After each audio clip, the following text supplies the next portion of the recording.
নমস্কাৰ এই ভিডিঅ'ত আমি ডিসকাস কৰিম ক্লাস 10 এডভান্স ম্যাথমেটিক্সৰ এক্সাৰসাইজ 7.3 কোৱেশ্চন নম্বৰ 2 ৰ 4 নম্বৰ প্ৰবলেমটো যেটো দিয়া আছে এই দৰে তাৰমানে এটো আমি দেখুৱাব লাগে যে এটো মানে এটো হয় আৰু এটো মানে এটো হয় ঠিক আছে মাজত সমান সমান চিন আছে তাৰমানে এটো মানে এটো বুলি লেখাব লাগে ঠিক আছে প্ৰথমতে আমি এটোটা হয় বুলি প্ৰুভ কৰিম তাৰপিছত এটো মানে এটো হয় বুলি প্ৰুভ কৰিম তাৰমানে প্ৰথমতে এটো মানে এটো হয় বুলি প্ৰুভ কৰিম তাৰপিছত এটো মানে এটো হয় বুলি প্ৰুভ কৰিম ক্লিয়াৰ হৈছে একেলগে এটা চাবা প্ৰথমতে আমি ফাৰ্স্ট দুটা প্ৰুভ কৰিম ঠিক আছে সলিউশন প্ৰথমতে আমি কি কৰিম এই বস্তুটো লিখিলাম মাজৰ বস্তুটো মাজত আছে কি cos a plus sin a by cos a minus sin a একেলগে ঠিক আছে এতিয়া চোৱা তলত আছে cos a minus sin a আমি কি কৰিম তলত cos a plus sin a দি পূৰণ কৰি দিম কেনে কৰিম চাবা ওপৰত আছিল কিমান cos a plus sin a আছিল আৰু তলত আছিল কিমান cos a minus sin a এটা তলত আছে cos a minus sin a গতিকে আমি cos a plus sin a দি কি কৰি দিম পূৰণ কৰি দিম হৈ গল এটা তলত আমি কি কৰিছো cos a plus sin a দি পূৰণ কৰিছো ওপৰটো আমি কৰিব লাগিব হয়নে ওপৰটো কৰিব লাগিব ওপৰত কৰি দিলো cos a plus sin a দি পূৰণ ঠিক আছে এইখিনে তোমালোকক এটা কথা কৈ দিও কিতাপত এটো 1045 মাইনাস a বুলি আছে ঠিক আছে এটো আসলে 1045 প্লাস a হ'ব ঠিক আছে এটো তোমালোকে শুদ্ধ কৰি লবা হল এতিয়া আমি কি কৰিলো তলত cos a plus sin a দি পূৰণ কৰিলো হেতু কাৰণে ওপৰটো আমাৰ কৰিব লগা হ'ল হয়নে এতিয়া সো আমি যদি সিম্পলিফাই কৰো cos a minus sin a cos a plus sin a তাৰ মানে a minus b into a plus b কি হ'ব a square minus b square হ'ব তাৰ মানে কি cos square a minus sin square a হ'ব হয়নে এটো সোয়া cos a plus sin a cos a plus sin a 2 পূৰণ 2 হলে কি হয় 2 স্কয়াৰ হয় ঠিক তেনেকে cos a plus sin a cos a plus sin a দুবাৰ পূৰণ হৈছে এটো কাৰণে কি হ'ব cos a plus sin a whole square cos a plus sin a কি হোল স্কয়াৰ তাৰ মানে a plus b whole square formula কি হ'ব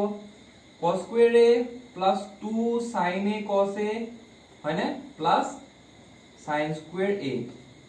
এটা সব cos square a plus sin square a মানে কি মান 1 আৰু মাজত কি আছে 2 sin a cos a আছে হয়নে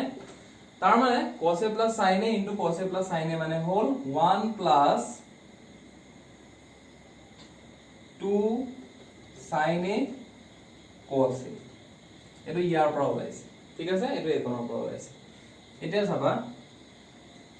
নেক্সট স্টেপটো কৰিবৰ কাৰণে আমি আৰু এটা ফৰ্মুলা জানিব লাগিব এটো হল যে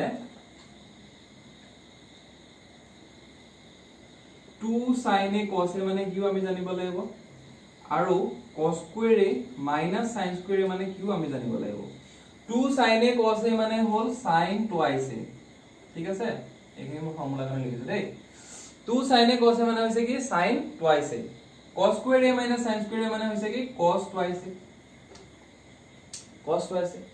গতিকে আমি বহাই দিম হেটো জায়গা 2 sin a cos a জায়গাত কি বহালো sin twice a বহালো আৰু cos square a minus sin square a জায়গাত কি বহালো cos twice a বহালো হল না এটা সোয়া এটো মানে আমি কি বুলি পাই গলো এটো মানে পালো গতিকে এটো ইজ ইকুয়াল টু এটো হয়নে first is equal to the second ওলাইছে না second is equal to first বুলি ওলাইছে একেটা কথা first is equal to second clear হৈছে এতিয়া আমি যদি এইটো মানে এইটো বুলি প্ৰুভ কৰি দিও সো আমি সেকেন্ড টু ফাৰ্স্ট বুলি প্ৰুভ কৰিলো এতিয়া যদি আমি সেকেন্ড টু থাৰ্ড বুলি প্ৰুভ কৰি দিও তেতিয়া এ ফাৰ্স্ট টু থাৰ্ডৰ লগতো ইকুৱেল হৈ যাব তাৰ মানে আলটিমেটলি কি হ'ব গুটেই কেটা ইকুৱেল হ'ব ক্লিয়াৰ হৈছে এটা এখিনলৈকে লিখিলো এতিয়া তোমালোকে নেক্সট টু কৰিব লাগিব দেন নেক্সট আমি লিখিম আকো বুলি লিখিম আকো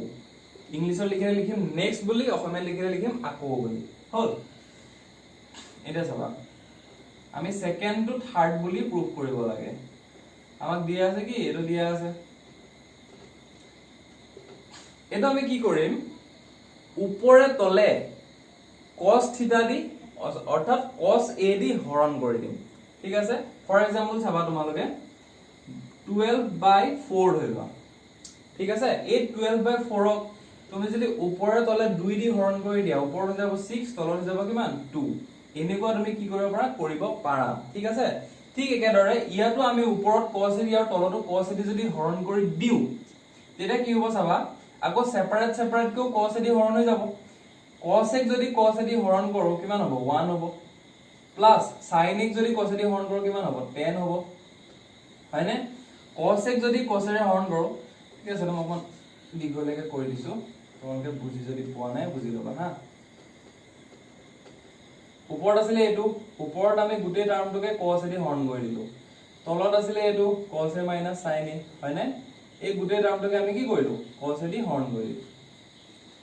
কৰি দিলো এতিয়া হৰণ কৰি দিলে এতিয়া তোমালোকে চাবা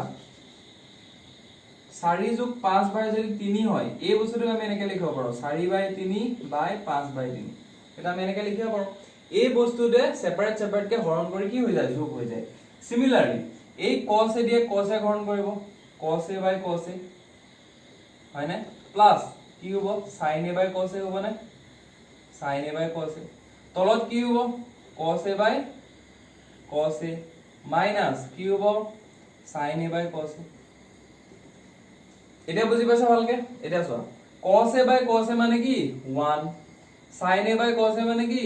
10 আৰু cos a by cos a মানে 1 minus sin a by cos a মানে হৈছে কি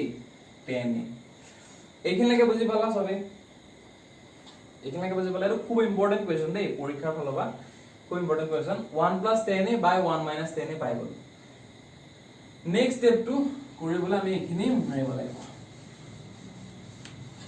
এবাৰ কৰি দিছো চোৱা 1 + 10a বাই 1 - 10a এটা চোৱা এটো এই ট্ৰিকটো বহুত ক্ষেত্ৰতে ইউজ হয় তোমালোকে ভালকে মনত ৰাখিবা এনেকুৱা যদি থাকে কি কৰিব লাগে কি কৰিম এই 1 যে 1 টো আমি 10 ৰ কিবা ভ্যালু দি আমি ৰিপ্লেস কৰিম আমি জানো যে tan 45 ডিগ্ৰী মানে কি হয় 1 হয় tan 45 ডিগ্ৰী মানে 1 হয় যদি tan 45 ডিগ্ৰী মানে 1 হয় তাৰ মানে 1 মানে tan 45 ডিগ্ৰী হয় 1 ৰ জায়গাত আমি লিখি দিলো tan 45 প্লাস বাকি যেনেকৈ আছে তেনেকৈ লিখি দিলো সিমিলাৰলি 1 ৰ জায়গাত আমি লিখি দিলো সিমিলাৰলি চোৱা ইয়াত 1 টো নিলিখো ইয়াত আমি 1 টো এনেকৈ লিখি দিম 1 টো 1 বুলি লিখি দিম ইয়াত কি কৰিম এইখিনতে এই tan a ৰ লগত 1 এটা মাল্টিপ্লাই হৈ আছে বুলি ভাবিলম এইখিনতে 1 টা মাল্টিপ্লাই হৈ আছে বুলি ভাবিলম ঠিক আছে ভাবি পেলাই আমি লিখিম tan 45 ডিগ্ৰী tan a এনেকৈ লিখিম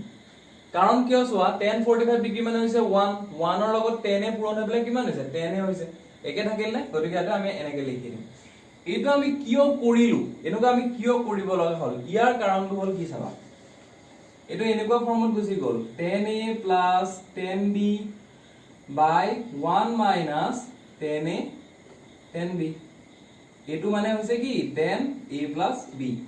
tan a + b মানে হৈছে tan a + tan b by 1 - tan a tan b গতিকে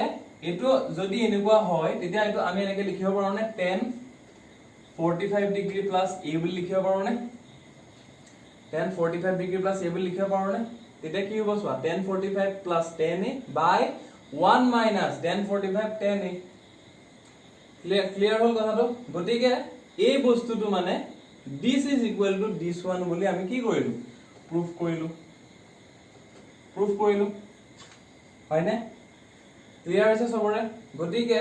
ফাৰ্স্টতে আমি কি কৰিলো first is equal to second বুলি প্ৰুফ কৰিলো সেকেন্ডতে আমি second is equal to third বুলি প্ৰুফ কৰিলো তাৰ মানে সেকেন্ড টো ফাৰ্স্টৰ সৈতেও সমান সেকেন্ড টো থাৰ্ডৰ সৈতেও সমান তাৰ মানে first is equal to second is equal to third শেষত তোমালোকে লিখি দিবা অৰ্থাৎ ফাৰ্স্ট মানে যেটো দিয়া আছিল is equal to second is equal to a2 মানে যেটো কোৱেশ্চন দিয়া আছিল হেতু লিখি দিলে হ'ল ঠিক আছে গতিকে আজিৰ এই ভিডিওত যথেষ্ট দীঘল হয় সলভ প্লে কৰিলে ইমানে সলভ কৰিছিলো আৰু নেক্সট আমি এৰৰে প্ৰবলেম বিলাক সলভ কৰি যাম তোমালোকে চেনেলটো সাবস্ক্ৰাইব কৰি লবা থ্যাংক ইউ